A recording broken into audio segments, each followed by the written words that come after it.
வணக்கம். நான் தான் உங்கள் அக்கறையாரம் பேசுகிறேன். இன்றைக்கி ஒரு குட்டி கதை சொல்ல போகிறேன். ஒரு கணவன் மனைவி வயதானவர்கள், காதலித்து திருமணம் பண்ணிக்கிட்டவங்க. அவங்க ரொம்ப வயதானவங்க. ரொம்ப அடிக்கடி அவங்க வெளிநாடு பயணம் செய்வாங்க. ஒரு நாள் ஃப்ளைட்டில் ஏறுறதுக்கு போகிறாங்க. டிக்கெட் புக் பண்ணுறாங்க. டிக்கெட் புக் பண்ணும்போது சீட்டு அவங்களுக்கு வந்து பக்கத்தில் கிடைக்கல. கிடைக்காததுனால கணவன் 14 நம்பர் சீட்லேயும், மனைவி வந்து 24வது நம்பர் சீட்லேயும் கிடைக்கிது. உடனே அந்த கணவர் வந்து அந்த விமான பணிப்பெண்ணை கூப்பிட்றாரு. கூப்பிட்டு, ஏம்மா எங்களை இப்படி பிரித்து வைக்கிற, எங்களை 2 பேரும் ஒன்றா வைக்க வாங்கி பண்ணிங்களா, சீட்டு இல்லையா அப்படின்னு கேட்குறாரு. ஏன்னா இவர் வேறு ரெகுலர் கஸ்டமர் அது அந்த விமான நிறுவனத்தில்.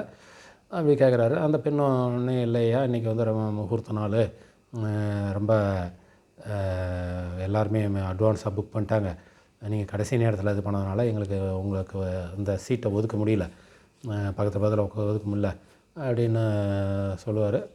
அந்த அம்மா சொல்லுவாங்க, படிப்பேன்.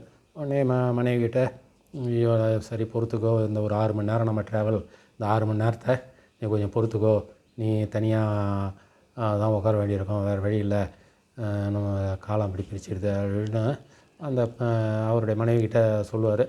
அவங்களும் சரி, வேறு சரிங்க, ரொம்ப அவ்வளோ கஷ்டப்பட வேணான்ட்டு போயிட்டு, நான் அங்கேயே உட்காந்துக்கிறேன், நீங்கள் இங்கே உட்காந்துங்க அப்படின்னு சொல்லிட்டு போய் அங்கே உட்காந்துருவாங்க.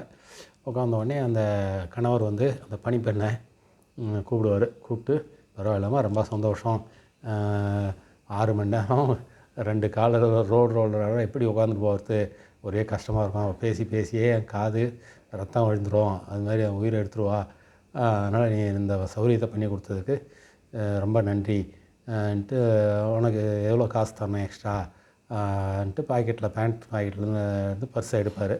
உடனே அந்த பணிப்பெண் மெதுவாக அவர்கிட்ட காதோட, ஐயா நீங்கள் எதுவும் நீங்கள் பணம் கொடுக்க வேணாம், உங்களை பிரித்து உட்கார சொல்லி அவங்க சந்தோஷமாக இருக்கணுன்ட்டு அவங்க ஏற்கனவே தனியாக சீட்டை பிரித்து போட சொன்னாங்க, அவங்க தான் முதல்ல சொன்னாங்க, அவங்க ஏற்கனவே காசு கொடுத்துட்டாங்க, எனக்கு ஒரே வேலைக்கு 2 காசுலாம் வேணாம், நான் ஒரு காசு வாங்கிட்டேன், அதனால் நீங்கள் இது மாதிரி காசு கொடுக்க வேணும் அப்படின்னா அந்த பணிப்பெண் சொல்லுவார்.